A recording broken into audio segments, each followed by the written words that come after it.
Hello everyone, kumusta? So for today's video, tayo ay mag-camera tour sa nabili ko na Infinix Note30 na phone. This phone is for my mother. So camera tour muna tayo. So let's open the camera app. So let's start. So first thing that you will see pag-open ka ng application camera sa phone na to is the AI cam. So, ito yung main shooter niya, kumbaga, AI camera. And then, it has AI cam, meaning mayroong interpretation intelligence. Kuno. Because it has an ability to identify the scene. Like, as of now, if you can see dun sa taas, ito. Meron siyang parang moon na may mga stars, right? Because it says night view.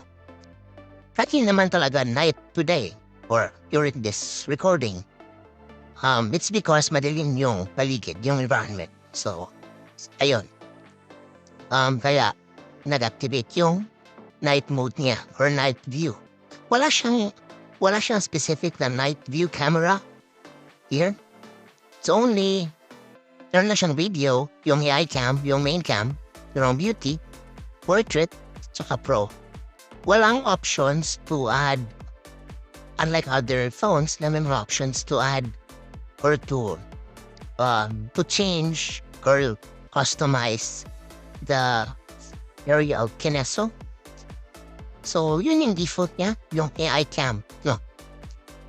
And then, ito naman yung additional settings niya if you're an AI cam. So, if you want to have a grid, meaning yung may squares or may mga, mga ganito, yan, you can turn that on also. Right there sa yung settings, yung parang cold na icon. Tapos sa taas niya, maliban sa cold icon, which is the settings, is yung flash, which has 4 options, which is the no flash. Yung flash, kapag i-press mo yung shutter, the auto, which I prefer it to be like that naka-auto. And meron siyang continuous flash yung naka-on parate even if you're not taking picture.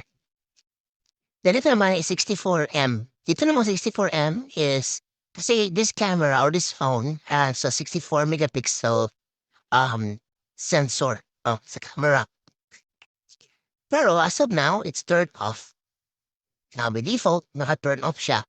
Kasi it's doing the pixel binning. So, parang dinidivide niya yung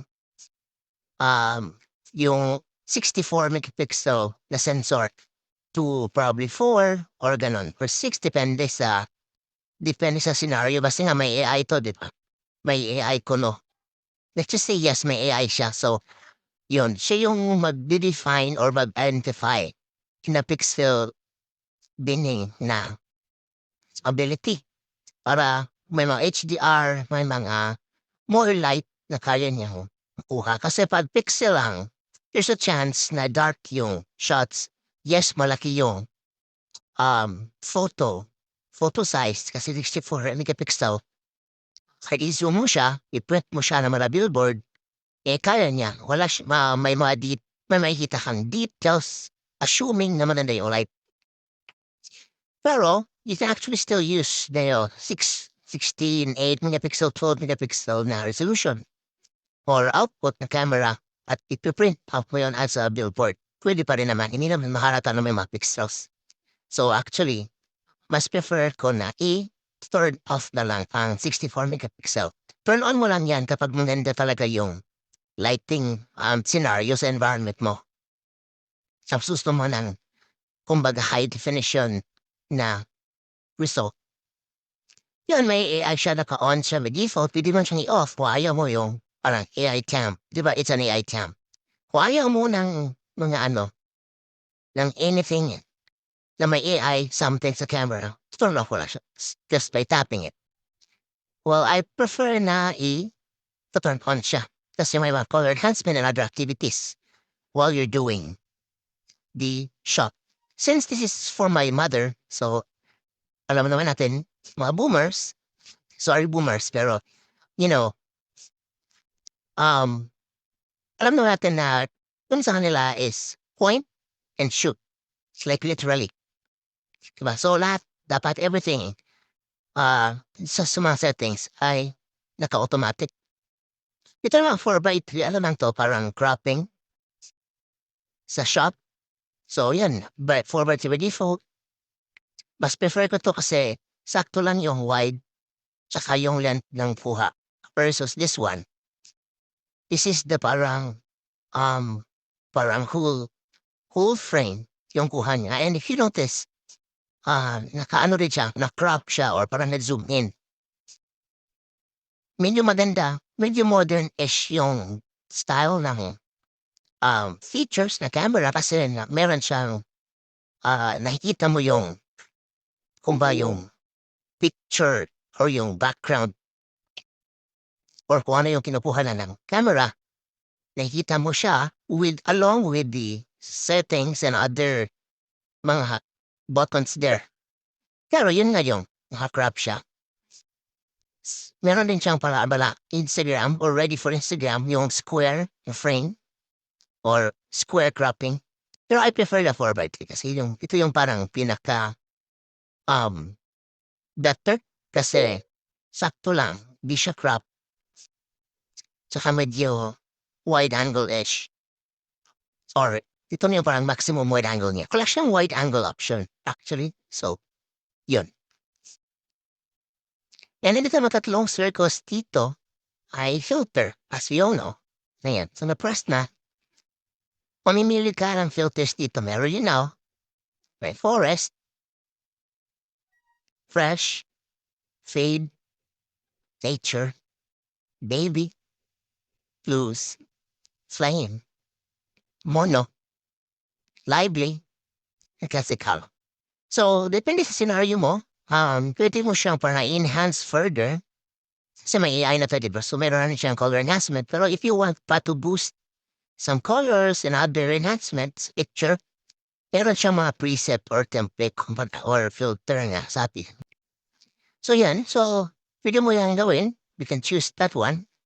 And then, yung decent na maximum na ano niya, or decent na zoom capability is up to 2x lang. So, you can go beyond 2x pa rin naman. Pero, hindi na siya advisable kasi papangit pa yung result. So, 2x lang yung para kaya niya. Ayan. So, let's go back here sa settings. So, ito yung settings niya. Kapag naka-AI camera, yung if you're using the AI camera na option doon, no? So, meron siyang HDR. You can turn it off or yung auto, kumbaga naka-on. Sa taas naman, ito ang may touch to capture. So, pagka-touch mo yung screen, mag-capture siya. Yeah, yung focus naman, as of now, naka-turn on kasi it can identify faces. Ganun.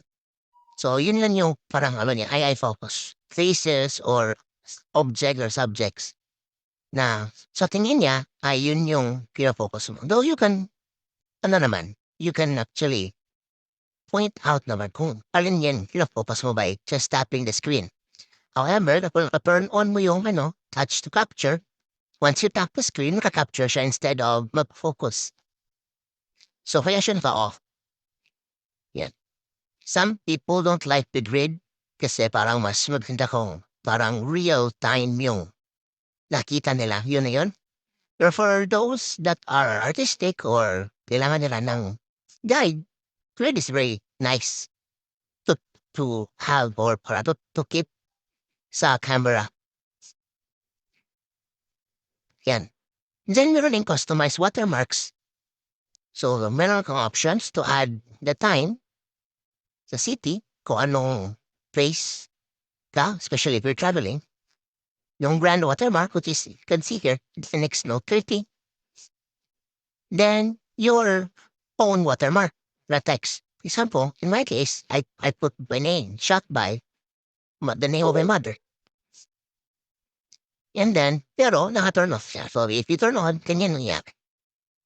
Now, if you don't want a position, you can also rearrange that one by reordering it. So, yun yung mga naka-turn on na watermark So you can drag and drop that one by press and hold these three hamburger buttons. Then, the drop lang siya. The drag and drop. So you can see nag-change na yung position ng watermark. So yan. So yung watermark. And then, meron din siyang timer para sa mga, for example, groupie, tapos wala kayong nakuha na person na mag-detect ng picture, you can use timer. So, dito sa phone na 'to, timer lang yung, meron siya. Wala siya yung parang, smile capture sa ibang phone meron gano'n or yung palm na once ma-detect na yung palm, maka-capture siya or yung word na cheese for example, wala siyang gano'n. And then of course location, turn on siya especially if you are, traveling or wala lang, para sa'kin mas prefer ko na turn on. Bluetooth, I mean not Bluetooth, ang location para kasi usually upload ko naman sa Google Photos yung mga ano po, mga photos para sa in the future once you want to, look back, meron kang kita and you can look at it anywhere. So, so as long as you have access to Google Photos, maganda kasi may location siya so you will know and you can sort it also in Google Photos kung saan location niyo and stuff like that. And horizontal level, if you want parang naka-level yung shot mo sa, for example, horizon, yung mga city, mga sea, alam mo ba, mga mountains, mga ganon, mayroon kang parang artistic kineso about it, and you want it to be perfectly leveled, you can turn this on. So, normally, since naka-grid na ako, so normally grid lang talaga yung parang pero the horizontal level kasi sa gitna siya. So, if you want na proportion yung ano, kasi dito sa grid, nasa ano siya, um, ano ba 'to, 1/3. Nasa 1/3 siya, right? Hindi siya nasa gitna. Pero kapag turn on ang horizontal level, meron kang makikitang something sa gitna. Yan.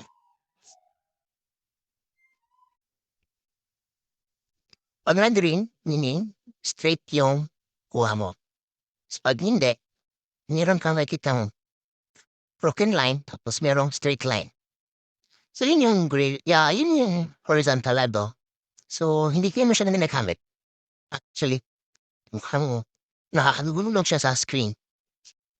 And then you can also set the volume button dito sa gilid as shutter. Then you can also change that one to act as a zoom. Ganyan. So, pwede ka naman zoom using the button. Now, sometimes, yung meron tayong mga accessories na you can put this phone sa isang case na pwede mo na siya ilublob sa water. So, normally, yung mga case na yun requires a mechanical na pag-press. Kasi hindi mo siya ma-press sa screen. Because nasa case na siya na probably hard yung pag-touch to na. So, normally, yung mga case na yun requires a mechanical na pag-press. Kasi hindi mo siya ma-press sa screen. Because nasa case na siya na probably hard yung pag-touch to na. So, normally, mechanical. So, you can put this one to shutter para yung something doon sa case mag-press dito and it will take a shot for you without touching the screen. Yeah, portrait enhancer, naka-auto siya. Pero pwede mo siyang i-off. O gusto mo all natural, confident, artista looping ka talaga in real life and you can turn it off. Hindi naman tayo minayaan ng conventional beauty or convenient beauty. Tama ba? Anyway, yung beauty na standard or not standard but acceptable ng mga society. Yeah. You can put this on. So it will, hindi naman siya ganun ka-heavy. Actually, yung enhancement niya, a little brightening lang. Parang ganun. A little shadow sa may nose area. para kasi sometimes pag super bright yung environment and reflecting some camo, medyo nawawala yung parang kahit may nose line ka, minsan nawawala yan because of too much light, no? So, yeah. So, it will keep that one. Yep. It will keep the drama in your face. Yung mga items mo doon, items. Yung mga features mo doon sa face mo, no? And of course, scan QR codes. Very important tong scan QR codes, lalo na ngayon na meron ng mga payment options na magka-scan ka na ng QR or something like that. And then fingerprint as a shutter, itong fingerprint naman dito, you can use that one as a shutter. So, kung ayaw mo talagang mag-press dito kasi you can turn it on. So, and then you will just tap your finger dyan or tap that button. Not necessarily na you own this phone. You can, kasi hindi naman siya nag-require ng security something. But turn on mo siya. Hindi siya na required na yung mag-press niyang is the owner of the phone na naka-register yung fingerprint. So, na siya, once matouch lang yung button na yan, yun lang yung purpose. Kung ayaw mong i-press itong virtual button here. So, ayan. Ito naman, let's go to video. Ito naman yung video. So, naka-zoom in siya kasi I set that to stabilize. You see that green thing there? Ito? Na-stabilize kasi siya. So, pag maglalakad ka, hindi siya ganun ka maalog because of that. Now, the caveat niyan, kapag naka-turn on ng stabilization is you can only record a video up to 1080p, 30 frames per second. Pero this phone naman can record up to 2K. See? 2K, 30 frames per second. Pero, mawawala yung stabilization niya. So, maalog na siya kapag nag-record ka na 2K, 30 frames per second. And then, meron na siya option for 1080p, 60 frames per second kung gusto mo mag-record ng slow-mo. Or raw record for raw footage, raw video for slow-mo. Kung later, i-edit mo siya na slow-mo. So, 1080p, 60 frames per second. Again, mawawala yung stabilization. Tipid ka naman sa storage mo, you can choose then the 720p, 30 frames per second. 720p, 30 frames per second is decent na rin naman kung social media lang yung gusto mo. Or for social media actually. So, okay na rin naman siya ang 720p. Kasi sa TikTok na 720p lang. Yung, mayroon kasing application ako na kapag i-upload mo siya, mag-automatic yung 720p. So, yun. Kahit 1080p. So, reduce ng TikTok. So, yun. Kahit 4K pa yan, marireduce siya to 720. I think 1080p yung maximum ng TikTok na kaya niya i-handle. So, pag upload ka ng 4K or 8K video sa TikTok, i-reduce na yan to 1080p maximum. And then, ang mangyayari, because masyadong malaki yung video mo, i-compress niya. So, hindi mo na siya ma-appreciate na mas na maganda. Hindi na siya ganun crispy kasi yung system ang nag-think for you or nag-compress, no? So, yung enhancement niya is random siguro or something like that. So, medyo hindi maganda. Versus, kung titingnan mo siya sa original shot mo na, for example, you have 8K video with all those bells and whistles turned on sa camera mo. So, napali na talaga. Patapos TikTok, magmumukha na lang siyang ordinary. So, recommended na kung gusto mo ng magandang kuha, na magandang kuha, and i-upload mo sa TikTok na maganda pa din, so 1080 lang yung maximum. So, yun lang. So, balik tayo sa camera tour, no? So, yung unlike similar sa AI cam na 2x yung decent na zooming, video also has up to 2x lang din yung decent zooming. Of course, you can You can zoom in further, no, pero hindi na siya gano'n titisan. Makikita mo na yung mga, ano, mga noises if you go beyond 2x. So yung 2x lang yung parang, okay, okay. Kahit dito nga, hindi na siya gano'n ka okay nga, kahit sa 2x. Kasi naka-crop na din naman siya because of stabilization. So para na siyang 3x or 2.5x in reality. Ganun. And then also, if you see this F here, this one, so pag i-click mo yan, meron kang option to blur the background. Ganun. So wala kang makitang blur dito, I think, because I think it's using object. And object, common object are animals. Ano pa ba? And human. So parang portrait siya. Portrait version. Pero with your recording. So yung background mo, mag-blur. So ito yung F. Pero ang caveat niyan is 720p, 30 frames per second lang. So, yun nga lang. Kung gusto mo ng medyo high def, gusto mo natin 80p, wala kang option. Because turn off. It's either lang kasi. It's either you will use this one with your background or, pero yun yan, 720p, 30 frames per second, or kung gusto mo ng high def, turn off siya automatically. Ito naman is beauty video. So, yun, little enhancement lang sa mukha mo or sa katawan mo. Hindi naman siya ganun ka-heavy, pero meron pa rin siya mga options dito. Hindi ito. Wala siyang parang preview kung ano ang beauty ng 1, 2, 3, and other numbers here, no? Pero, siguro depende na yan sa, for example, if you choose this one, mayroon siguro tong specific nga feature or additional beauty kineso na i-apply sa mukha mo. Parang sa TikTok. Parang gano'n. Ito na mangyayari is para it's up to the system na kung paano niya, sa tingin niya, pagagandahin yung subject.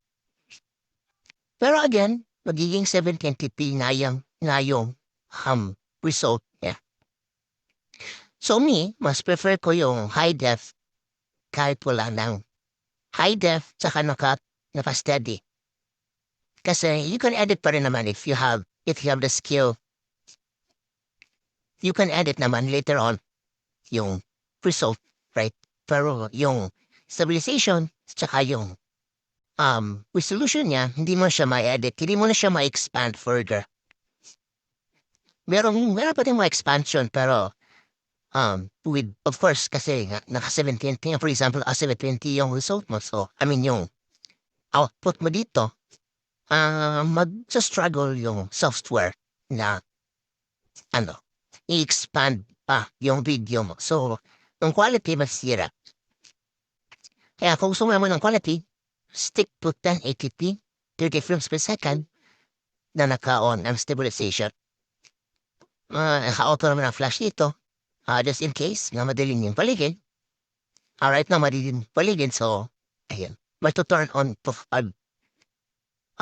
i-shot ko siya yung video. Pero hindi ako mag-shot kasi wala lang. Siya ko lang. Hindi, ano pa ba? Kasi yung 1080p naman, 30 frames per second, standard naman siya sa Hollywood. Actually, so, very acceptable naman ang 1080p, 30 frames per second. Mag-1080p, 60 frames per second ka lang if you are planning to slow-mo your output video later on sa editing mo. Speaking of slow-mo, wala siyang slow-mo na tulad ng sa iPhone or other phones na yan ang slow-mo na mode talaga, parang dedicated mode or buttons here. Wala siyang ganun. Wala rin siyang telephoto. Ano lang, zoom in lang. And this zoom in here is just cropping. So, hindi siya mechanical zoom. Kung walang lens na zoom. Ito naman yung setting. So, the setting, you can also add watermark. Pero yung watermark niya is brand lang. Hindi unlike sa AI cam na button or dun sa isa na you can edit kung ano gusto mo watermark. Ito is auto watermark which is yung brand nga lang. Fingerprint at shutter tulad ng sinabi ko na kapag na-press or na-touch mo tong fingerprint says fingerprint button here and mag-shot siya ng picture. And of course, you can set the volume button as a shutter or resume. And then kapag ito naman is need recorder, kung ayaw mo namang mag-record or mag-video ng mga sound, lalo na kapag, for example, maingay yung paligid, like may mga wind, ganon. Maingay lang talaga na ayaw mo yung capture. Pwede mo siyang i-turn on and wala siyang mag-capture na audio, kundi video lang. So, by default, naka-turn off siya. Ayan. So, yun lang yung features ng media mode ng Infinix Note30. Now, let's proceed to beauty. Ito naman yung beauty. So, meron siya nalang option na beautification. So, ito yung face. Itong parang may stars na may ganun. May slant ba something. Parang, I think this is a magic one. So, pag kasi nasa beauty mode ka, no? So, naka-turn on siya. Pili ka lang na turn on mo dito. So, by default, face. So, yung mga capability mo dito is AI effect for smart. So, siya na yung bahala na beautify sa subject. Or kung meron kang specific, you can also choose the other options. So, ito yung smooth skin color. Since this one is a Chinese brand, so alam naman natin sa Asia or Southeast Asia na we prefer brighter or lighter complexion. So, alam mo na kung ano mangyari. Brighter complexion ang drama dito sa skin color. So, kung moreno ka, you will have hindi naman intense, no? Hindi ka naman magiging Chinese. Pero brighter. So, more of brightening yan. Hindi naman intense. Same face. Kung feeling mo mataba ka, yung hamo, you can actually edit it here. Hindi to masyadong ganun ka intense yung editing. Konti lang yung changes. Hindi mo siya mapansin. So mukha lang siyang natural. At the end, because this one is Southeast Asian or Chinese or China or in Asia, marami tayong singkit. So, some of us prefer larger eyes. So, meron ng option na ganun. Kung ayaw mo din sinito sa photo. Yan. So, AI smart lang siya ng bahala para sa'yo kung ayaw mong edit ng ganun. Now, that is for the face. Now, kung gusto mo ang body, meron siya option dito for body. Again, may AI smart beauty. Siya ng bahala para sa'yo. Or, kung meron kang specific, meron din ako options like slim body, slim head, slim shoulder, slim waist, plump butt, slim legs, flatten legs, tsaka reset. Ito naman parang circle, may half. Ito lang yun is parang, ano lang to, if you press this one, kung meron kang in-edit diyan sa, for example, meron kang change diyan, it will just show you yung original tsaka yung after the beautification, parang gano'n. In real time, before taking a shot. Ayan. So, yun yung sa beauty mode. Portrait naman is, walang beautification dito. Pero, blurring of the background.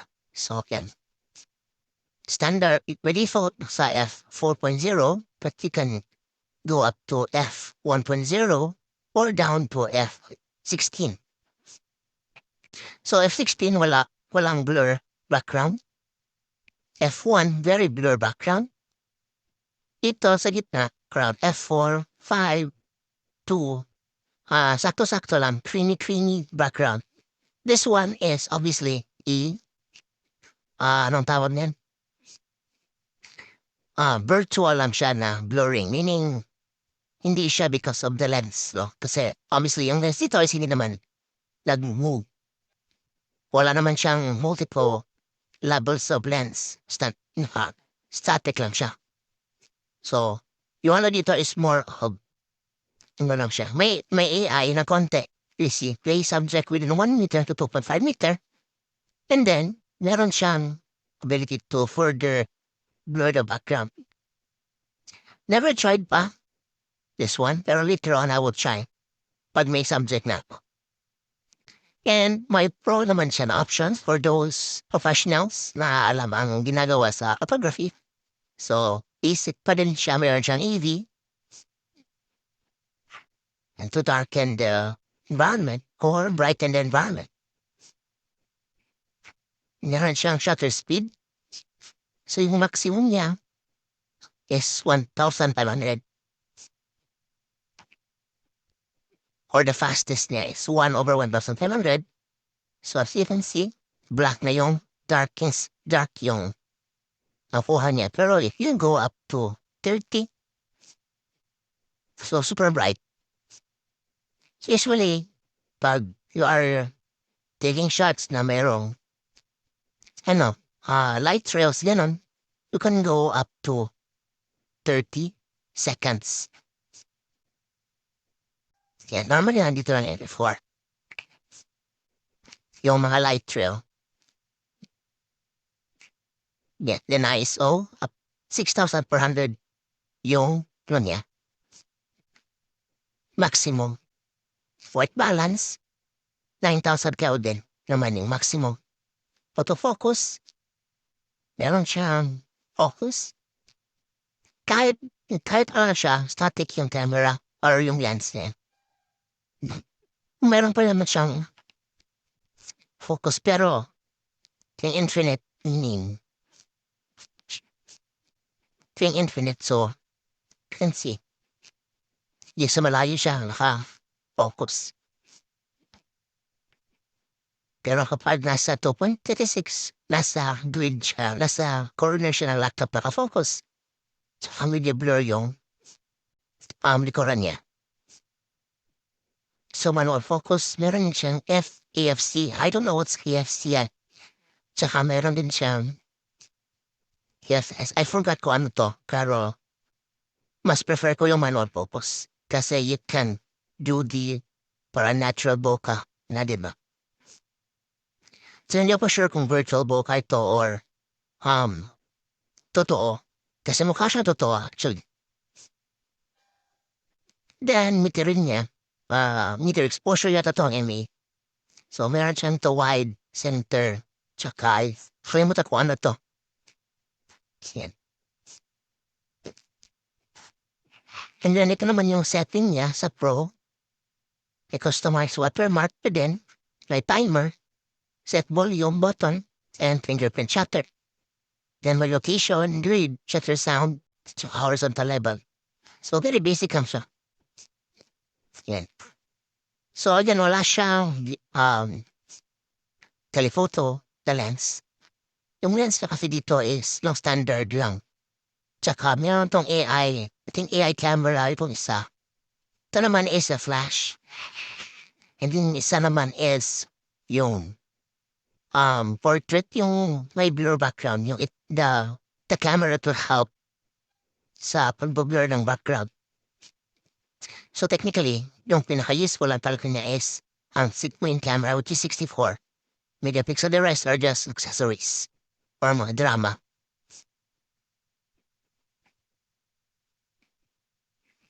So yan. And you don't have it. Ito lang yung option sa video, AI cam, beauty, portrait, at saka pro. Sa selfie naman, let's go on selfie. Kung ano yung mga possible. Pero, so ito yun. Ang option naman sa selfie cameras niya, meron siyang short video to help sa paggawa ng, ano mo, lang tawag niya, sa mga reels, mga ganon. Yan, rin siyang mga stickers. Yan. Then, main video. So, sa main video niya, pero pa rin siyang stabilization, which is great. Kasi if you do vlogging and you're walking, so at least, hindi siya malog, right? Hindi siya ganun kamalog since stabilization pa rin. And then, it can shoot up to 2K din. sa selfie na camera. 2K. Pero yun nga, mawawala yung stabilization. Me, I prefer yung stabilization. So, 1080p, 30 frames per second, which is already decent. Meron siyang AI camera, similar sa back. Meron din siyang beauty, similar din sa back. Portrait. Tapos, nandito na yung super night. So, sa main camera, wala siyang super night mode. Yung, pero nasa front camera lang yung super night niya. By the way, sa main shooter niya, wala kang makikitang night mode, right? Wala siyang option here. Pero you can still use it, the night mode, using the main shooter lens by, what you call this, going on selfie. Si selfie ka, selfie, and then sa selfie, mayroong super night na option, right? Now, since naka-selfie ka, you have now the option to turn the camera sa main shooter. So, it will now shot pictures using the super night mode. So, medyo weird siya na pagka-placement kasi wala siya nun sa main shooter na menu. Pero nandito siya sa selfie, and then you can only use it once you turn it back dito sa option. Yung para you can use a super night. And so far, maganda yung result niya. Let us see. Let's go. Example this. So today, or during the shot, ngayon, madilim, as you can see. And then if na-shot it, mag-load siya ng konti. Yung mga ilang seconds. And, ayan. Brighter yung shot. Nandun pa rin yung darkness, of course. Nandun pa rin, pero amazing yung brightening niya. Hindi siya ganun. Hindi siya OA. Actually, very decent yung shot ng night mode niya, in fairness. Knowing with this price of this phone. Now, I just got this for 7,000. So, meron siyang flash option here. So, meron siyang flash option kasi meron siyang legit na flash dito sa gilid. So, pero gusto mo na din yung flash, yung parang ambient lang na flash. Pwede rin, may option ka din dyan. Off, auto, tsaka yung flash na nakita mo kanina, tsaka yung ambient, which is ito. Yung screen lang yung magbibigay ng brightening sa picture mo. So, amazing yung part na mayroon siyang hardware na flash sa front camera. Ito lang yung camera tour ng Infinix Note30. Sana magustuhan nyo ang video na to at magustuhan nyo rin ang phone na ito.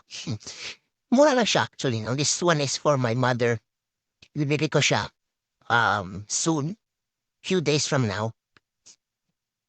So, ayan. And by the way, sa lahat ng mga hindi pa Android 13, malalaman mo, or one of the features na Android 13, ang phone mo is, kapag nagre-record ka, or you're using your microphone, or you're using your camera, is magkakaroon ka ng green button. Parang green siya, hindi siya button. Parang may green dot dyan sa gilid. Kasi, as of now, we're using the camera, right? So, it's an indication na your phone is recording. Now, if you notice, kapag naka-hour saving mode siya, nawala yung green dot dun sa kabila. Just ignore that blinking. Kasi yun yung flash. In reality, hindi mo siya makita, pero sa camera, that's an LED flash kanina, di ba?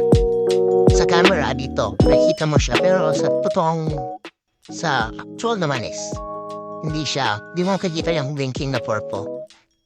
So yun, again, balik kayo dun sa you will know na your camera or your phone is recording either audio or video.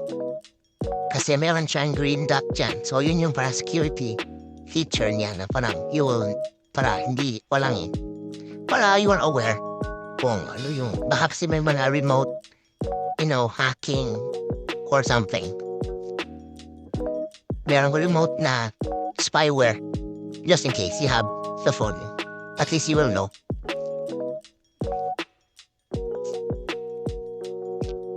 So, yan. Okay. Alright, so ito naman yung mga shots ko using this phone.